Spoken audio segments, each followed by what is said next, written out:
سیدہ فاطمہ حضور علیہ السلام کی خدمت میں حاضر ہوتی تو حدیث میں آتا ہے فَأَجْلَسَهَا فِي مَجْلَسِهِ، حضور انہیں اپنی مسند پہ بٹھاتے، اٹھ کے استقبال کہتے، مرحبا کہہ کے پکارتے۔ اللہ اکبر۔ اور سیدہ فاطمہ الزہرا رضی اللہ تعالی عنہا نے بھی اپنے باپ کے ساتھ محبتوں کی جو داستانیں رقم کی ہیں، باپ اور بیٹی کا رشتہ، اللہ اکبر۔ نبوت کا آغاز ہوا تو یہ پھول کھلا۔ 41 سال عمر ہے حضور کی کہ سیدہ فاطمہ الزہرا کی ولادت باسعادت ہوئی، اور پھر 3 سال تک اللہ کے محبوب خاموشی سے تبلیغ کرتے رہے۔ پھر جب حکم ہوا لوگوں تک پیغام پہنچائیں، دعوت رشد و ہدایت دی جانے لگی، لوگوں نے حضور کے ساتھ جو سلوک کیا، کوئی بھی اہل ایمان اس سے بے خبر نہیں۔ کھدے ہوئے گڑھے، بچھتے ہوئے کانٹے، اجریاں، کیا کچھ نہیں کیا گیا، کن کن راہوں سے حضور نہیں گزرے۔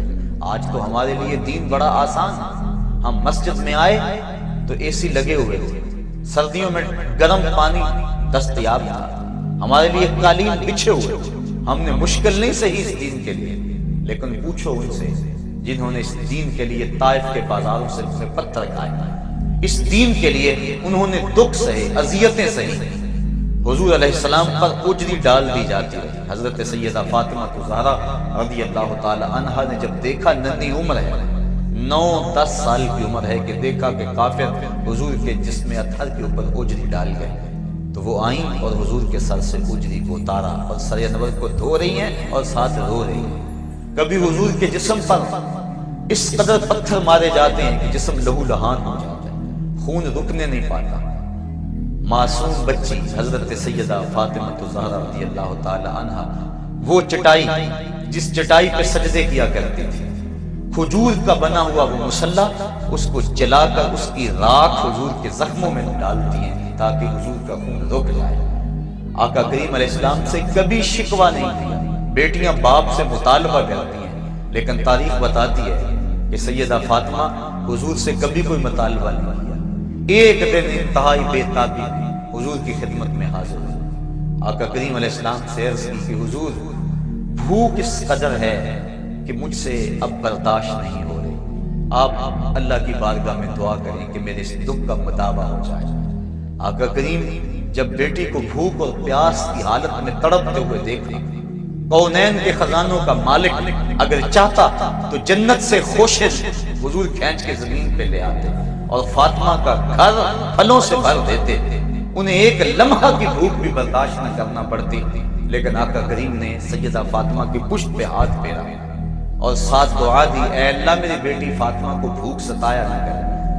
سیدہ فرماتی ہیں کہ بھوک تو موجود رہتی، لیکن بھوک کی وجہ سے وہ جو تکلیف کا احساس ہوتا وہ ختم ہو گیا حضور کے ہاتھ پھیرنے کی وجہ سے۔ اللہ اکبر۔ تو آقا کریم علیہ السلام کی یہ شہزادی گھر میں کئی دنوں فاقوں سے کاٹ دیتے۔ امام منذری نے الترغیب والترہیب کے اندر لکھا ہے کہ ایک دن محبوب خدا صلی اللہ علیہ وآلہ وسلم بھوک کی شدت میں مسجد نبوی سے باہر نکلے، آگے شیخین کھڑے تھے، 2 اور صحابی اور آپ موجود ہوئے۔ چلتے چلتے حضرت ابو ایوب انصاری کے گھر کے قریب سے گزرنے لگے تو وہ خوشبو رسول سونگھ کے جلدی گھر سے باہر آ گئے۔ آقا کریم علیہ السلام سے عرض کی، حضور آپ میرے مہمان بن جائیں، چند لمحوں کے لیے مجھے میزبانی کا شرف بخش دیں۔ آقا کریم فرمایا، ابو ایوب تمہاری مرضی۔ وہ حضور کو گھر لے کے چٹائی بچھائی، بٹھایا، بکری کا بچہ ذبح کر کے اہل خانہ کو دیا، جلدی کھانا تیار کرو، میرے آقا کو بھوک لگی ہے۔ امام منذری لکھتے ہیں کہ جب واپس حضور کی خدمت میں حاضر ہوئے، گھر والوں کو کھانا بنانے کا کہنے کے بعد، تو کیا دیکھا کہ حضور کے چہرے پہ آثار نقاہت ہیں، بہت زیادہ کمزوری کے آثار ہیں۔ جلدی سے گئے، کہیں سے کھجوروں کا ایک خوشہ لے آیا اور حضور کے سامنے رکھتے ہوئے عرض کی، حضور کھانا پکنے میں دیر ہے، اتنی دیر تک یہ کھجوریں تناول فرمائیں۔ پھر تھوڑی دیر کے بعد کھانا جب دسترخوان پہ لگ گیا، آقا کریم علیہ السلام کی نظر جب کھانے پہ پڑی تو حضور کی آنکھیں چھم برسنے لگی۔ پھر ایک روٹی پکڑی اور چند بوٹیاں لی اور ایک غلام کے ہاتھ میں دیتے ہوئے کہا، جاؤ ہمارے گھر دے آؤ، میری بیٹی فاطمہ کتنے دنوں سے بھوکی بیٹھی، مال کے کونین ہیں وہ پاس کچھ رکھتے ہیں، 2 جہاں کی نعمتیں ہیں ان کے خالی ہاتھ میں۔ مہینہ مہینہ گھر میں چولہا نہیں جلتا، لیکن اس کے باوجود زبان پہ شکوہ نہیں ہے۔ بیٹی جب گھر سے چلتی ہے، آج تو بیٹیاں اپنے باپ سے خود جہیز کا مطالبہ کرتی ہیں۔ ایک معاشرے کا یہ روگ کہ غریب کی بیٹی کو قبول کرنے کو تیار نہیں۔ جہیز کی لعنت نے معاشرے کو ایسا جکڑا ہوا ہے کہ گھروں میں بیٹیاں بوڑھی ہو رہی ہیں، ماں باپ ان کی نیندیں اچاٹ ہیں، لیکن دوسری طرف بیٹی بھی مطالبہ کرتی ہے کہ مجھے یہ چاہیے اور مجھے وہ چاہیے۔ لیکن دنیا دیکھے اس منظر کو، جب دو جہاں کے سردار کے گھر سے آقا کریم کی بیٹی گھر سے نکلتی ہے تو جہیز ان کے پاس کیا ہے؟ ایک مشکیزہ، ایک چکی، ایک آفتابہ، ایک چٹائی کھجوروں کی۔ یہ ہے ان کا اثاثہ، یہ ہے ان کا سامان جو لے کر حضرت علی المرتضیٰ کے گھر میں پہنچتی ہیں، اور پھر وہاں جا کر چکی پیس پیس کے گزر اوقات کی جا رہی ہے۔ مشکیزہ کندھے پہ اٹھا اٹھا کے یہاں نشان پڑ گئے، چکی پیس پیس کے ہاتھ میں چھالے پڑ گئے۔ سارا دن چکی پیستی ہیں اور ساری رات مصلی بچھا کے عبادت کرتی ہیں۔ آج کی عورت کہتی ہے میرے گھر کے کام کاج بڑے ہیں، میرے پاس وقت نہیں ہے، میرے بچے زیادہ ہیں، میرے پاس وقت نہیں ہے کہ میں نماز پڑھ سکوں، بار بار بچے پیشاب کر دیتے ہیں، کیسے میں صفائی رکھ سکتی ہوں؟ آؤ سیدہ فاطمہ کی چوکھٹ پہ آؤ، حسنین کی تربیت بھی ہو رہی ہے، مولا علی کی خدمت بھی ہو رہی ہے، اور چکی پیس پیس کے آٹا تیار بھی ہو رہا ہے، مہمانوں کو کھانے بھی بھیجے جا رہے ہیں، اور جب رات پڑتی ہے تو ساری رات مصلی پہ گزار دیتی ہیں۔ اور ذوق بندگی کیا ہے؟ عرض کرتی ہیں اے اللہ تیری راتیں اتنی چھوٹی ہیں کہ تیری بندی کا ذوق بندگی ہی پورا نہیں ہوتا۔ ابھی ایک سجدہ کرتی ہوں کہ رات ختم ہو جاتی ہے، ایک رات ایسی لمبی بنا دے تیری بندی جی بھر کے تجھے سجدہ تو کر لے۔ یہ ہے عبادت، یہ ہے ان کے شب و روز اللہ کے حضور، سارا دن روزے میں اور ساری رات قیام میں گزار دیتی ہیں۔ ایک دن حضرت علی المرتضیٰ گھر آئے، دیکھا کہ ہاتھوں میں چھالے پڑے ہوئے۔ ایک غزوے سے حضور واپس پلٹے تھے، بہت سارے غلام اور لونڈیاں مال غنیمت میں آئے تھے۔ خیال کیا کہ ایک لونڈی اگر ہمیں گھر کے کام کے لیے مل جائے تو کام آسان ہو جائے گا، کہا جاؤ اپنے باپ سے ایک لونڈی مانگ لاؤ۔ سیدہ فاطمہ الزہرا حاضر تھی، لیکن زبان سوال نہ کر سکی۔ آقا کریم نے پوچھا بیٹا کدھر آئے تھے؟ کہا حضور یوں ہی سلام کرنے آ گئی تھی۔ واپس چلی گئی۔ حضرت علی المرتضیٰ نے دیکھا، کہا اس در سے تو کبھی کو خالی نہیں پلٹا، لگتا ہے تم نے حضور سے عرض ہی نہیں کی۔ کہا میں ہمت نہ کر پائی، کہا چلو میں تمہاری ترجمانی کرتا ہوں۔ حضرت علی المرتضیٰ اور حضرت فاطمہ الزہرا رضی اللہ تعالی عنہ حضور کی چوکھٹ پہ آ کھڑے۔ آقا کریم نے پوچھا، بتایا حضور یہ حالت ہے، ہاتھوں کے چھالے، ساری رات عبادت میں گزرتی ہے اور دن چکی پیس پیس کے یہ حال ہے، وقت نہیں، فرصت نہیں، اگر ایک لونڈی آپ اپنی بیٹی کو عطا کر دیں تو کام کاج میں معاملت ہو جائے گی۔ اب آقا کریم کہ ہاں لونڈیوں کی کثرت ہے، قطاریں لگی اور بیٹی دروازے پہ کھڑی ہے۔ حضرت علی المرتضیٰ سفارش کر رہے ہیں، خیال تو پڑتا ہے انہوں نے ایک مانگی، حضور نے کئی دے دی ہوں گی، لیکن تاریخ بڑے حیرت ہوتی ہے۔ آقا کریم علیہ السلام نے 3 قسمیں کھا کے فرمایا واللہ لا آتیکما، واللہ لا آتیکما، واللہ لا آتیکما، اللہ کی قسم میں تمہیں کچھ نہیں دوں گا، اللہ کی قسم ان غلاموں اور لونڈیوں سے میں تمہیں کچھ نہیں دوں گا۔ پھر کہا اللہ کی قسم میں تم دونوں کو ان غلاموں اور لونڈیوں سے کچھ نہیں دوں گا، میں تمہیں لونڈیاں دے دوں اور صفہ کے چبوترے پہ بیٹھ کے پڑھنے والے میرے طالب علم ان کے پیٹ کمر سے لگے ہوئے، بدر کے شہیدوں کے یتیم بچے بھوک میں ہیں اور یہ لونڈیاں میں تمہیں دے دوں، میں تو یہ لونڈیاں بیچوں گا اور بدر کے شہیدوں کے بچوں کا پیٹ پالوں گا، اور میرے صفہ کے چبوترے پہ بیٹھ کے جو طالب علم دین سیکھنے آئے ہیں میں تو ان کی رضا کا بندوبست کروں گا۔ لیکن بیٹا تم میری چوکھٹ پہ آئی ہو، خالی نہ جاؤ، جب رات کو سونے لگو کروٹ تمہاری بستر پہ لگے تو 33 مرتبہ سبحان اللہ پڑھ لینا، 33 مرتبہ الحمدللہ کہہ لینا اور 33 مرتبہ اللہ اکبر پڑھ لینا، یہ غلاموں اور لونڈیوں سے بہتر ہوگا۔ یہ جو ہم نماز کے بعد تسبیحات پڑھتے ہیں اس کو تسبیحات فاطمہ اسی لیے کہتے ہیں کہ سیدہ فاطمہ الزہرا کو اس وقت حضور نے یہ چیز عنایت فرمائی، کہا یہ غلاموں اور لونڈیوں سے بہتر ہے یہ پڑھ لیا کرو، لیکن تم ان غلاموں اور لونڈیوں سے کچھ نہیں دوں گا، مال کے کونین وہ پاس کچھ رکھتے نہیں، دو جہاں کی نعمتیں ہیں ان کے خالی ہاتھ ہیں۔ تو حضور علیہ السلام سیدہ فاطمہ الزہرا رضی اللہ تعالی عنہا کو ان غلاموں اور لونڈیوں سے کچھ نہیں دیا۔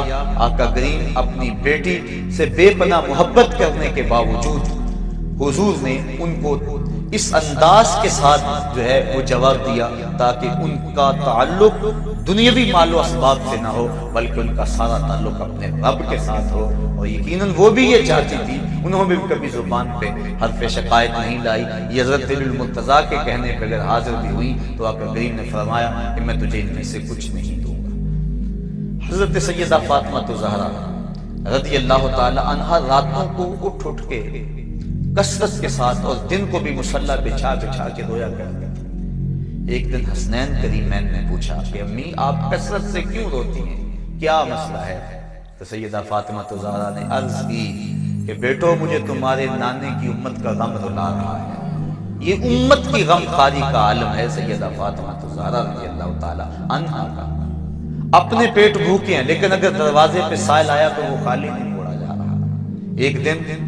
ایک دن پورا گزر گیا فاقے سے، تو کھانا تیار ہوا، حسنین کو دیا، حضرت دلیل المرتضیٰ کو دیا، خود کھانے لگی تو دروازے پہ دستک ہو گئی۔ سائل نے کہا میں 2 دن سے بھوکا۔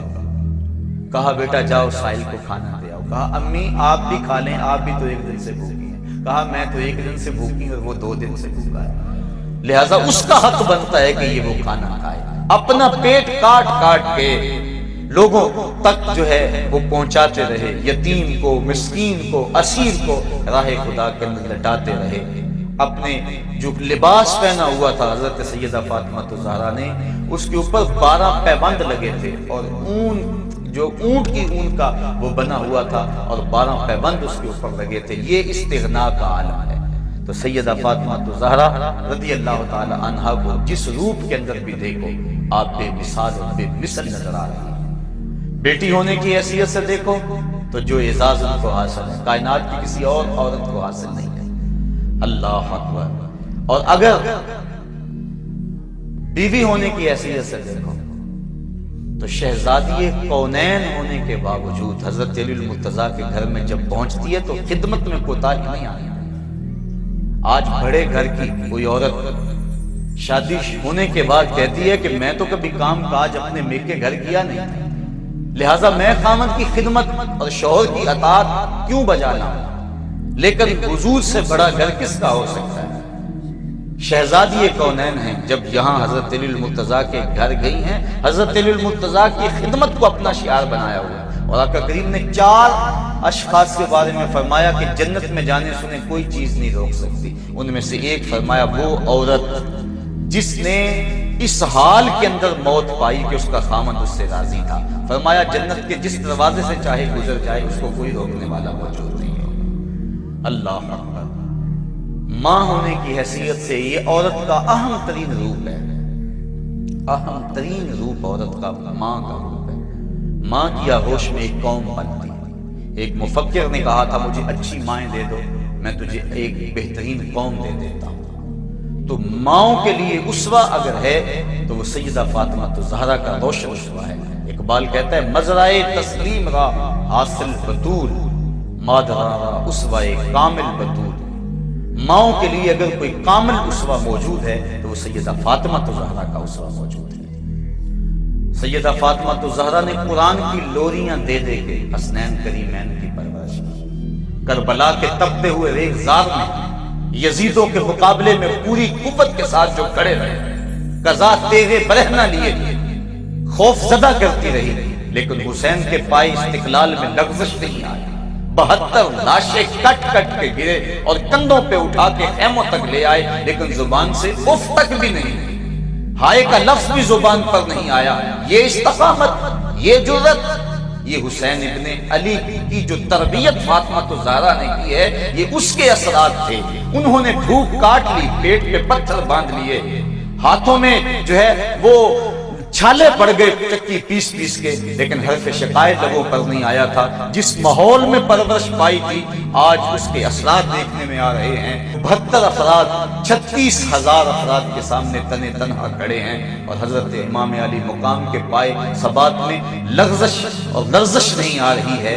یہ ہے سیدہ فاطمہ الزہرا کی تربیت کہ انہوں نے ان کو دودھ بھی پلایا تو قرآن کی لوریاں دے دے کے بلایا۔ جب ان کی تربیت کی باری آئی تو سیدہ فاطمہ نے قرآن کی لوریاں دی اور دودھ پلایا، اور جب اس پر عمل کا موقع پڑا تو حسین ابن علی نے اس تربیت کی لاج رکھی، نیزے کی نوک پہ چڑھ کے قرآن سنایا۔ نبی کے گھر کی ہے عظمت نبی سے سنتے ہیں، علی کے گھر کی ہے عزت علی سے سنتے ہیں۔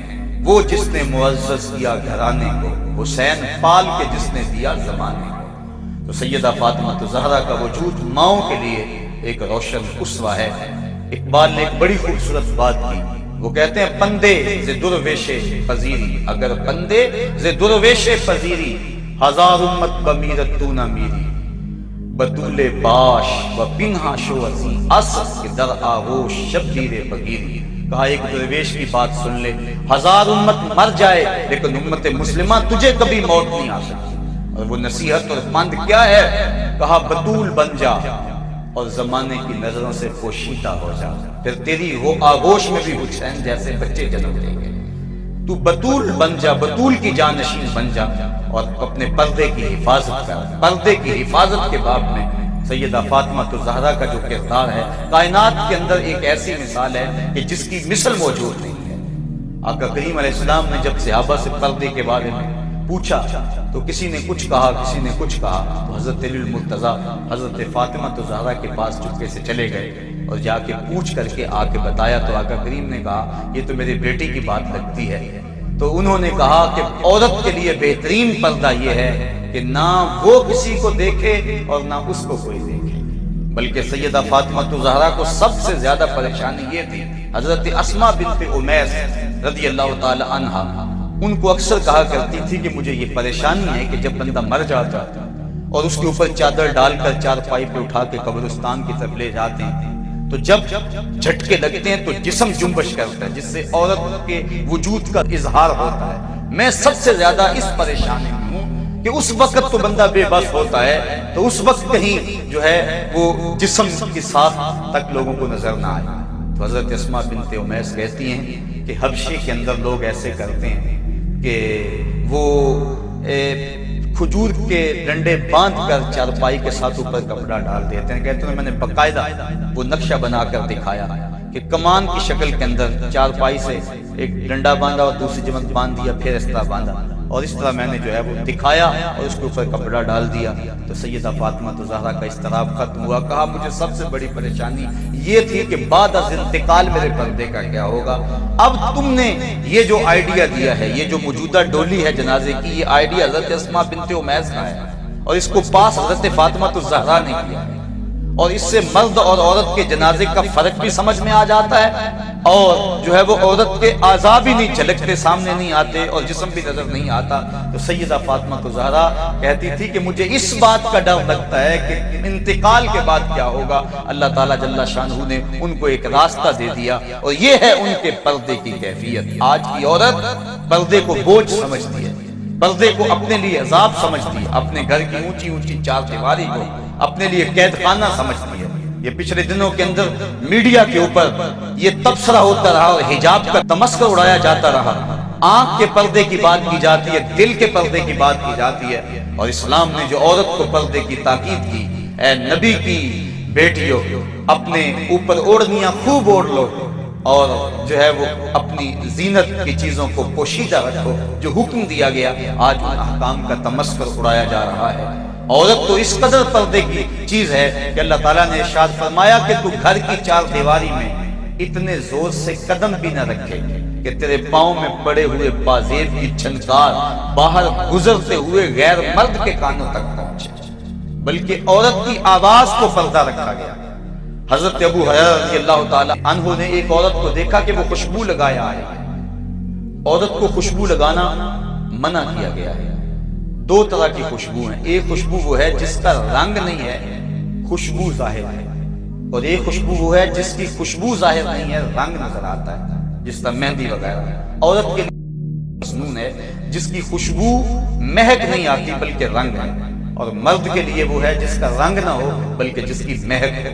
اب اس نے ایسی خوشبو لگائی تھی جس سے مہکار آ رہی تھی، لپٹیں آ رہی تھی، خوشبو، اور وہ آئی تو آپ جب قریب آئی تو حضرت ابو ہریرہ رضی اللہ تعالی عنہ نے فرمایا یا امۃ الجبار، اے جبار رب کی باندی، تو نے خوشبو لگائی ہے؟ اس نے کہا ہاں میں نے خوشبو لگائی ہے۔ کہا تو مسجد سے آئی ہے؟ اس نے کہا ہاں میں مسجد سے آئی ہوں۔ کہا میرے محبوب آقا نے تو فرمایا ہے کہ عورت اگر خوشبو لگا بیٹھے تو اتنی دیر تک مسجد میں نہ آئے جس طرح جنابت کا غسل کیا جاتا ہے، جب تک ایسا غسل نہ کرے، یعنی ایسا غسل کرے کہ وہ خوشبو مٹ جائے۔ اور ایک روایت کے لفظ ہیں کہ جو عورت خوشبو لگا کے بازار میں نکلتی ہے اس خیال سے کہ مرد سونگے اور اس کی طرف مانوس ہوں، فرمایا کہ وہ عورت زنا کی دعوت دینے والی۔ تو آج عورت بن ٹھن کے حیا کی چادر پھاڑ کے سڑکوں پہ آ گئی، آج ماں کو دکیا نوسی کا تانا دے کر، باپ کو بوڑھا کہہ کے، آج بھائی کی غیرت کی لالی اپنے لبوں پہ سجا کے آج وہ ماڈل گرل بن گئی، آج وہ دفتروں میں آن بیٹھی، آج وہ سڑکوں پہ آ بیٹھی، اپنے پردے کو اس نے بوجھ سمجھ کے اتار دیا۔ میری ماں، میری بہن، میری بیٹی، یہ پردہ تیرے لیے بوجھ نہیں، تیری آبرو کا محافظ ہے، تیرے برقعے کی ایک ایک سلوٹ تیرے حیا کا تیور ہے، تیرے گھر کی اونچی اونچی دیواریں تیرے حیا کا پہرا ہے۔ تو سمٹ جائے تو معاشرہ پھیل جائے گا، تو گھر سنبھال لے گی، امت ہے وہ پوری کائنات کو سنبھال لے گی، لیکن جب تو گھر سے نکلے گی تو پھر قوم کے پلے کیا رہے گا؟ آئیے آج سیدہ فاطمہ الزہرا رضی اللہ تعالی عنہا کا اسوہ نور ہم اپنے لیے اسی کو نمونہ اور اس کو ماڈل بنائیں۔ اسوہ بطول ہمارے لیے زندگی کی بہاریں ہیں۔ آج کی عورت اگر سیدہ فاطمہ الزہرا کے نقوش پا کو اپنے لیے خضر راہ بنا لے تو آج کی وہ بہترین عورت ہے اور ایک اچھا معاشرہ تشکیل پا سکتا ہے۔ آج ہمارے معاشرے کے اندر بے پردگی کی وبا پوری قوت کے ساتھ جاری و ساری ہے۔ سیدہ فاطمہ الزہرا رضی اللہ تعالی عنہا کا اسوہ نور ہمارے لیے خضر راہ، اللہ تعالی ہمیں ان کی راہوں کا مسافر بنائے اور قوم کی بیٹیوں کو زندگی کے شب و روز ان کے طریقے کے مطابق گزارنے کی توفیق عطا فرمائے۔